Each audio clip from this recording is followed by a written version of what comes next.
Hello, this is Rob Cochran. I'm the program coordinator with Portland Housing Center. If you are just registering with us and getting started in our program, I am here today to go over with you some of the processes for getting your customer portal account set up and also digitally signing the disclosures and authorizations documents that all customers need to sign in order to receive services. And so, usually about a day or two after you register, you'll receive an email with this subject line that says invitation to the customer portal. And to set up your customer portal account, you click on this link here, and it will take you to this screen where you populate it. It usually has your username is just your email address. It's already filled out in there. So you don't have to create a new username. You just use your email address. And you want to set up a password so that you can return to this page. And here's the rules for setting up a password. And so I'm just going to make this easy, I'm just going to put in capital P and the number O, or number 0, I should say, RTLAND for Portland. 0 RTLAND. And I accept the terms, create user profile. And this will take you to, great. So here is the customer portal profile page. If you move or if your information changes, you can update that by logging into the customer portal and update that here. Over here, it says drag and drop files here to upload.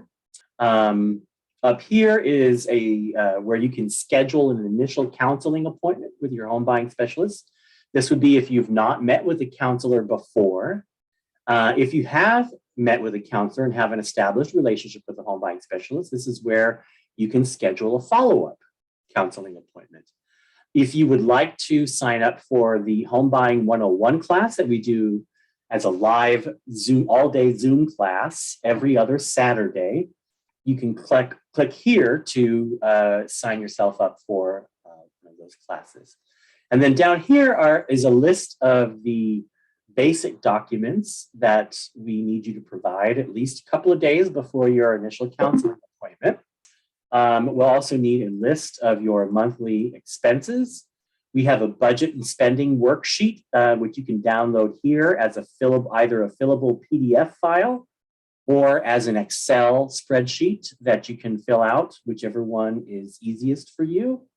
And then this is a link for the disclosures and authorizations packet, which all clients must sign in order to receive services with Portland Housing Center. So I want to click on this to kind of go over this procedure with you. So if you click on that link, this is what they look like. This is a packet of 4 documents. The first document actually has 2 pages. That all clients must sign in order to receive services with Portland Housing Center. So if you just click on this link, you'll notice that there are fields here that you can put in your initials here, however you do them. And there's also a field here for you to print your name. And you'll notice that it says place here for signature. If I click on it, it won't let me sign. And so the reason is that this document, as you're looking at it right now, exists as a preview. So in order to sign this document digitally, what you have to do, download this document to your computer. And I am just going to save it to my downloads folder here. You can save it to your documents or you can save it to your desktop. Wherever you decide to save it, if you go to your navigation file explorer and go to where you had stored that document, so here it is, disclosures and authorizations.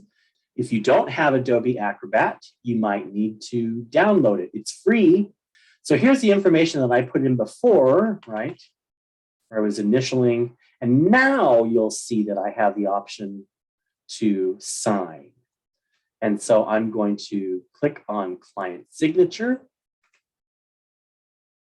Now, If you have signed documents before, you might have a digital signature already saved on your computer. But if not, then what you want to do is configure new ID,